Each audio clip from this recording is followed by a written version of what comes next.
সমস্ত ফ্রেমটা কিন্তু কাঠের এবং কাঠের উপরে সুন্দর করে থার্মোকল সেট করা হয়েছে। বিধাননগরের এখান থেকে শ্রীভূমি স্পোর্টিং ক্লাব পর্যন্ত হেঁটে যাবে তাদের কিন্তু সময় লাগবে প্রায় 22 মিনিটের কাছাকাছি। এখানে একটা কাঠের ফ্রেম বসানো হয়েছে, এই সাইডে বসানো হয়েছে। এরকম মণ্ডপের ভিতরের অংশে চারিদিকে কিন্তু কাঠের ফ্রেমগুলো খুব সুন্দর করে বসানো হচ্ছে। তো নমস্কার, সকলকে স্বাগত আপনার একটি সম্পূর্ণ নতুন ভিডিওতে। তো আজকের ভিডিও থাম্বনেল দেখেই তো বুঝতে পেরে গিয়েছো যে আজ আমি চলেছি শ্রীভূমি স্পোর্টিং ক্লাবের দুর্গাপুজোর প্যান্ডেল প্রস্তুতির কাজ দেখতে। মানে যেহেতু আমি ছটি পুজোর সময় যেতে পারিনি, কেননা ওই দিন আমার বাড়িতে একটা কাজ ছিল, ওই জন্য যেতে পারিনি। তাই ঠিক করেছি যে যেহেতু পুজো মণ্ডপের কাজ অনেকটা এগিয়েছে, তো ওই জন্য আজকে চলেছি কতটা কাজ হয়েছে দেখার জন্য। এবং তার সাথে সাথে এই শিয়ালদহ থেকে শ্রীভূমি স্পোর্টিং ক্লাবে তোমরা কিভাবে যাবে তার যাবতীয় ডিটেলস, অর্থাৎ রুট ডিটেলস তোমাদেরকে আজকের আমি দিয়ে দেবো এই ভিডিওর মধ্যে। তো সবার প্রথমে তোমাদেরকে বলে রাখি যে এই শিয়ালদহ থেকে তোমাদেরকে প্রথমে যে কোনো লোকাল ট্রেন ধরতে হবে, কেননা বিধাননগর স্টেশনে কিন্তু কোনো এক্সপ্রেস ট্রেন দাঁড়ায় না। ওই জন্য সবার প্রথম তোমাদেরকে ধরে নিতে হবে শিয়ালদহ স্টেশন থেকে যে কোনো লোকাল ট্রেন এবং নামতে হবে শিয়ালদহর পরের স্টেশন যে বিধাননগর স্টেশন রয়েছে ওই স্টেশনে। এবং ওই স্টেশনে নামার পরে তোমরা কোন দিকে যাবে না যাবে চলো স্টেশনে গিয়ে দেখিয়ে দেবো। তো আমি শিয়ালদহ থেকে যাচ্ছি বলে যে শুধুমাত্র এই শিয়ালদহ থেকে কীভাবে যাওয়া যায় তার রাস্তা দেখাবো তা নয়, মোটামুটি তোমরা কোন স্টেশন থেকে এই বিধাননগর স্টেশনে বা বলতে পারো যে শ্রীভূমি স্পোর্টিং ক্লাবে আসবে সেই স্টেশনের নামটা শুধুমাত্র কমেন্ট বক্সে জানিয়ে দাও। আমি তোমাদেরকে রুট বলে দেবো যে তোমরা কোন ট্রেন ধরবে, কখন কোথায় নামবে না নামবে সমস্ত কিছু ডিটেলসে বলে দেবো। তো ওই জন্য কমেন্টটা করে জানিয়ে দাও যে কোন স্টেশন থেকে তোমরা আসতে চাও। তো যেহেতু আমি শিয়ালদহ থেকে যাচ্ছি ওই জন্য আপাতত আমি শিয়ালদহ থেকে ধরে নিচ্ছি এটা হচ্ছে গেদে লোকাল, মানে 4 নম্বর প্ল্যাটফর্মে দাঁড়িয়ে রয়েছে গেদে লোকাল। তো এই গেদে লোকাল ধরে আপাতত আমি বিধাননগর স্টেশনে চলে যাচ্ছি এবং বিধাননগর স্টেশনে যাওয়ার পরে চলো বাকিটুকু তোমাদেরকে দেখাচ্ছি। ট্রেন ছেড়ে দিয়েছে ওই জন্য আর দেরি করছি না, একেবারে উঠে যাচ্ছি।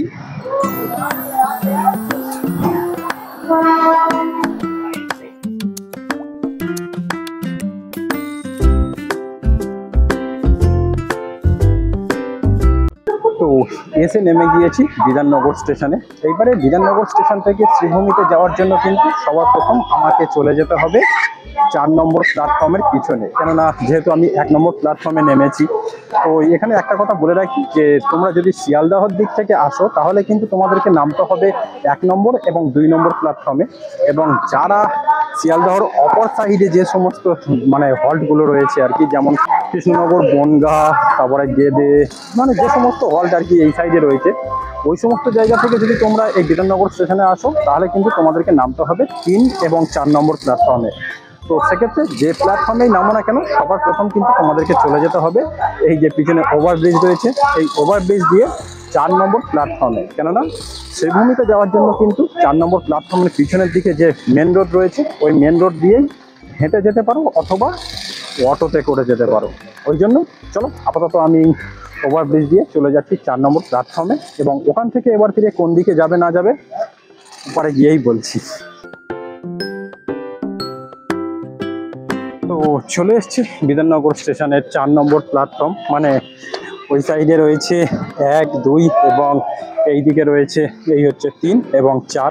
আর 4 নম্বর প্ল্যাটফর্মের একদম শেষ প্রান্তে এখানে এই যে ওভারব্রিজ রয়েছে, এই ওভারব্রিজের নিচে থেকে যে রাস্তাটা বাম দিকে নেমে গিয়েছে এই রাস্তা থেকেই আপাতত আমাকে নিচে নামতে হবে।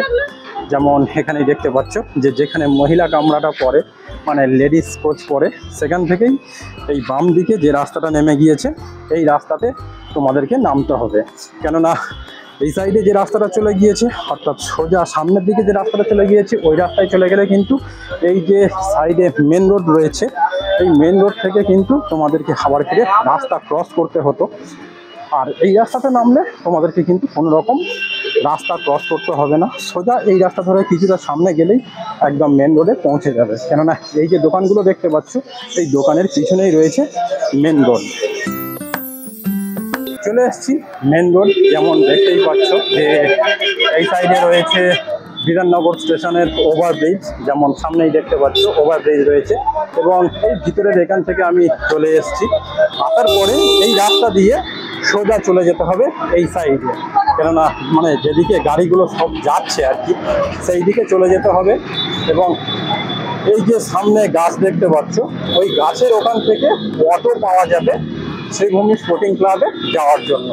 তবে পুজোর সময় কিন্তু এই সমস্ত অটো বন্ধ থাকবে।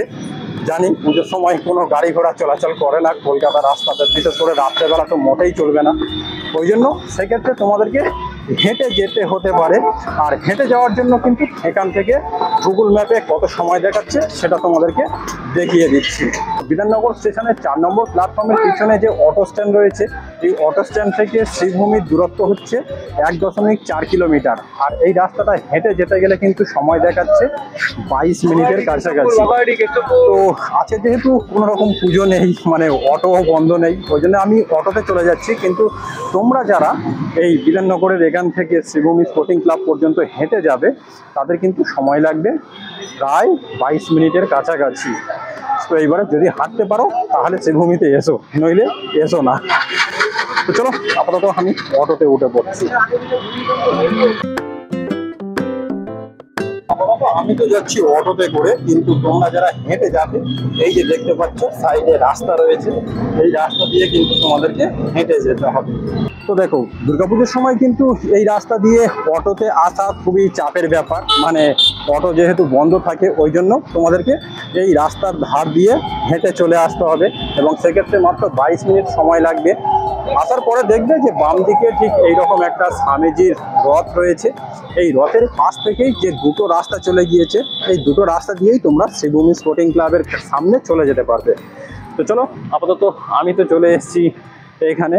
যেমন এই স্বামীজির রথটা রয়েছে, আর রথটা দেখতে না খুব সুন্দর, বিশেষ করে যখন পুজোর সময় এখানে লাইট দিয়ে সাজানো হয় খুব সুন্দর দেখতে লাগে এই জায়গাটা। বিশেষ করে এই যে রথ রয়েছে, এই রথের সামনের অংশটা বেশ বড় সড়ো একটা প্রবেশ গেট থাকে, এবং গেটের পরে এই যে স্বামীজির রথ দারুণ দেখতে লাগে। আর এই রাস্তা দিয়ে লাইন দিতে হয়। এখানে আসার পরে এই রাস্তা দিয়ে তোমাদেরকে চলে যেতে হবে একটু ভিতরের দিকে, এবং একটুখানি যাওয়ার পরে ওই যে বাইক ডান দিকে টার্ন নিল ওই দিকে চলে যেতে হবে। কেননা এই যেমন একটা সাদা গাড়ি বেরোবো না, এই এখান থেকেই আমাদেরকে ভিতরে ঢুকে যেতে হবে। আর এখান থেকে ভিতরে গেলে একটুখানি গেলেই রয়েছে শ্রীভূমি স্পোর্টিং ক্লাব, আর স্পোর্টিং ক্লাবের পাশেই রয়েছে দুর্গাপুজো মণ্ডপ। হাঁটতে হাঁটতে চলে এসেছি শ্রীভূমি স্পোর্টিং ক্লাবের সামনে। এই যে দেখতেই পাচ্ছ শ্রীভূমি স্পোর্টিং ক্লাব রয়েছে।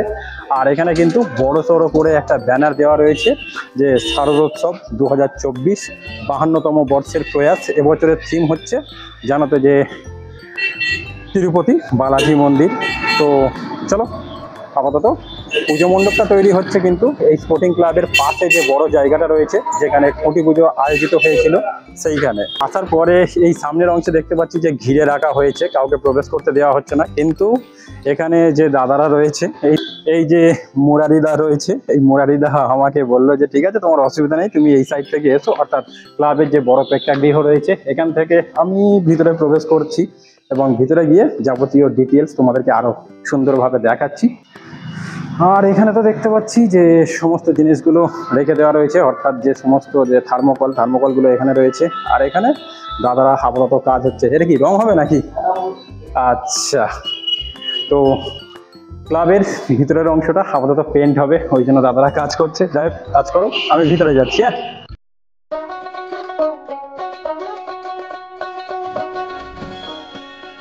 চলে এসেছি ভিতরে, এবং আসার পরে দেখতে পাচ্ছি যে এখানে কিন্তু বিভিন্ন রকম কাঠের স্ট্রাকচার বানানো হচ্ছে, মানে কাঠের ফ্রেম বানানো হচ্ছে মন্দিরটাকে কমপ্লিট করার জন্য। আর সামনের অংশটা তো দেখতেই পাচ্ছ যে বেশ বড় সড়ো এবং ভীষণ উঁচু। ওরে বাবা, এটা দেখতে পাচ্ছি যে আগের বছর যে ডিজনিল্যান্ড বানানো হয়েছিল প্রায় ডিজনিল্যান্ডের কাছাকাছি হাইট হয়ে গিয়েছে।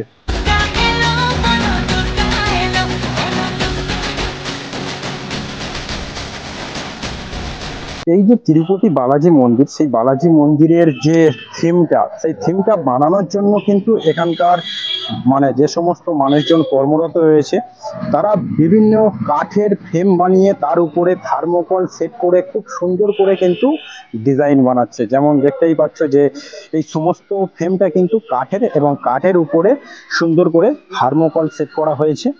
এবং এই সমস্ত থার্মোকল এবং কাঠগুলোকে নিয়ে কিন্তু এই পুজো মণ্ডপের গায়ে সেট করা হবে।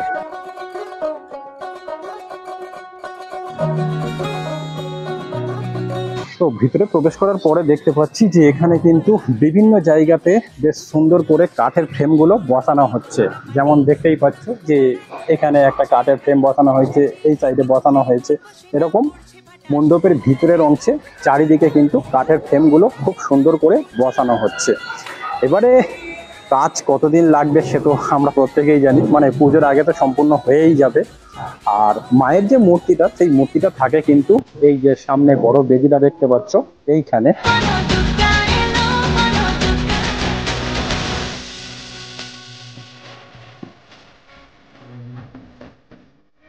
খুঁটি পুজোর সময় যে খুঁটিটা পুজো করা হয়েছিল সেটা কিন্তু এই কোণেই পুঁতে দেওয়া হয়েছিল। দেখতেই পাচ্ছ যে সামনেই রয়েছে খুঁটি পুজোর যে খুঁটিটা, এই খুঁটিটা এখনো পর্যন্ত সেই ফুল বেলপাতা রয়েছে খুঁটিটার গায়ে। তো বেরিয়ে পড়ছি শ্রীভূমি স্পোর্টিং ক্লাবের এখান থেকে। এবং এবছর যেটা দেখলাম যে মোটামুটি প্যান্ডেলের হাইটটা কিন্তু ভালোই হচ্ছে। মানে প্রথমে ভেবেছিলাম যে হয়তো তিরুপতি বালাজি মন্দির কতটা হাইট হবে না হবে, কিন্তু বেশ ভালো মতোই হাইট রয়েছে কিন্তু প্যান্ডেলের। যাই হোক, সম্পূর্ণ হয়ে গেলে তো দেখতেই পাবো। তো চলো, আজকের ভিডিও এই পর্যন্ত শেষ। এরপর দেখা হচ্ছে পরবর্তী ভিডিওতে। সবাই ভালো থেকো, সুস্থ থেকো, টাটা। আবেগের সিঁদুর খেলা ধুনুচির ছন্দে।